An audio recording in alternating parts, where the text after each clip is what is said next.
आपण ऐकत आहात जगद्गुरु तत्वदर्शी संत रामपालजी महाराज यांच्याद्वारे लिखित पुस्तक कबीर परमेश्वर संपूर्ण.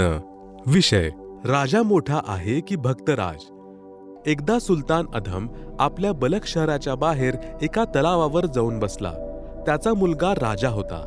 माहीत झाले तर हत्तीवर चढून बँड बाजासोबत तलावावर पोहोचला. वडिलांना घरी चला म्हटले. सुलतानाने स्पष्ट शब्दात नकार दिला. मुलगा म्हणाला की तुम्ही हा काय अवतार करून ठेवला आहे. तुम्ही इथे थाटात राहा. तुम्ही भिकारी बनून कष्ट भोगत आहात. माझ्या आज्ञेने आज सर्व काही होते. सुलतान म्हणाला की जे परमात्मा करू शकतो ते राजा नाही करू शकत. मुलगा म्हणाला की तुम्ही आज्ञा द्या तेच करेन. तुम्हाला आमच्याजवळ राहावे लागेल. सुलतानी म्हणाला की ठीक आहे, मंजूर आहे. मी हाताने कपडे शिवण्याची एक सुई या तलावात टाकतो. ही सुई पाण्यातून काढून मला परत कर. राजाने सैनिक, गोताखोर तसेच जाळे टाकणाऱ्यांना बोलावले. सर्व प्रयत्न केले परंतु व्यर्थ. मुलगा म्हणाला, बाबा, एका सुईच्या बदल्यात 1000 सुया आणून देतो. काय तुमचा अल्लाह ही सुई काढून देईल? तेव्हा सुलतान म्हणाला की हे बेटा, जर माझ्या अल्लाहने ही सुई काढून दिली तर काय तू भक्ती करशील?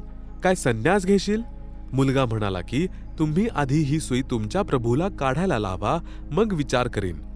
इब्राहिम मासांना उद्देशून म्हणाला की परमात्म्याच्या मुलींनो, या दासाची एक सुई तुमच्या तलावात पडली आहे. माझी सुई काढून मला देण्याची कृपा करा. काहीच क्षणानंतर एक मासा तोंडात सुई घेऊन इब्राहिम जवळ किनाऱ्यावर आला. इब्राहिमने सुई पकडली आणि मासांना हात जोडून धन्यवाद केला.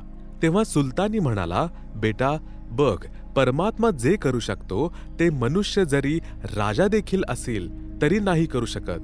आता काय भक्ती करशील?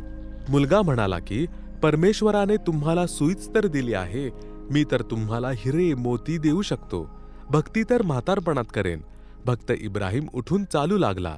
आपल्या गुफेत निघून गेला.